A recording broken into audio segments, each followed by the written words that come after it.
All right, so this is the last example, and I'm not going to give a whole lot of explanation on this one. I'm basically going to show you the results, and whatever questions you have, I'm going to encourage you to post them to the forum or to come to the Zoom sessions, the online office hours, and ask your questions that way.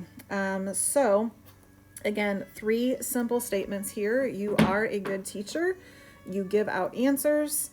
You give the tools to help students succeed.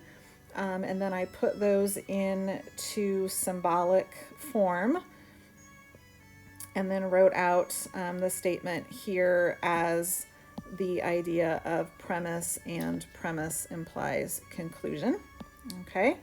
And here is the truth table. Again, no right or wrong order in which you need to do that, but the last column should be the whole thing all at once.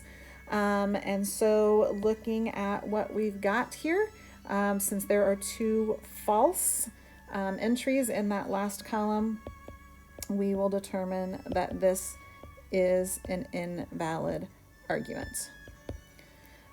All right, so based on that, again, if you've got questions or if there's parts there that you didn't get right, check all those T's, check all those F's in all of those columns. If there are any questions or things that you can't figure out, again, post to the forum or come to some office hours, and I will be happy to help and answer your questions. Good luck.